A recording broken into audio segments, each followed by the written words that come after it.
Hi, fellow engineers. So finally, I went to check the plant that had a low purity complaint. As you can see here, the purity went as low as 40.4%, and this is the biggest PSA plant in Nigeria with 90 kilowatt motor. So here it is.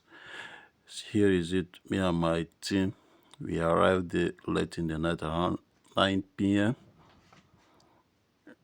hoping to salvage the situation that was on ground. Area was calm, and this is the best time to approach any repair in a PSA plant. Okay, so by this time all the patients have been met to use a cylinder type. The wall connections have been disconnected. You can see everywhere was dark. I asked about the situation, why it's dark. They said they're working on it. Nigerian approach. So finally, this is a PSA plant. It's about 90 kilowatt, massive, very big, the biggest in the country. It works with 245 kilowatt compressor. It's designed by OGSI, so we went straight to the plant to check around the precondition. So that is the oxygen analyzer. This is the graphic representation. So the first thing to do is to ensure that we calibrate the oxygen analyzer. So that's the process of calibration. As you can see, the analyzer in this case is different from the oxygen purity meter that is handheld. This one is connected to the PLC of the machine. In order to analyze this, so we had to go through the device manual, which I already have. So set the password and enter all the parameters.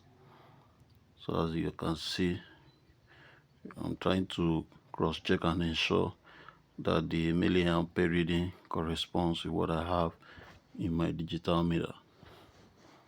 So that's it. The next thing we are going to do is to look at the PLC. This is called a direct logic PLC. That's the data card, and of course that's the analyzer. After calibration, we ensure that we had an oxygen sample that was already up to 93% to use and calibrate the oxygen analyzer. So that's the yellow light telling you that the purity is not good. At the end of the repair, it's supposed to change to green light. Okay, so this is the HMI, the otherwise known as the touch screen panel of the OGSI. So we also looked at the electrical characteristics. We checked the filters.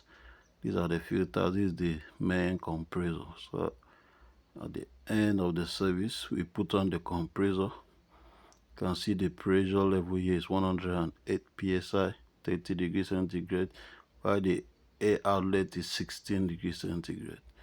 So it's an Atlas Copco 45 kilowatts by 2 air compressor. This is the oxygen compressor, and this is a storage tank. So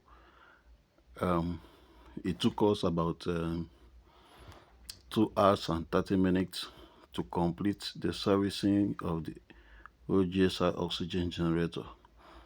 So now we are test running it now. You can see the valves are opening properly. We are going to open the graph to see the graphic representation of and the performance.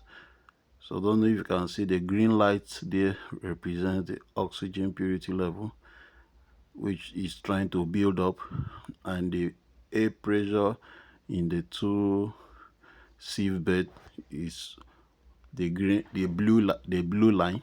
You see how the pressure goes up and comes down, goes up and comes down. The zigzag movement means that our sieve bed is working perfectly. The black line under there tells you about the nitrogen situation. Okay, so we changed the graph to another page for us to see the correlation between the two sieve beds. You can see the red line is sieve bed A, and the blue and green is sieve bed B. So while this one is going up, this one is coming down.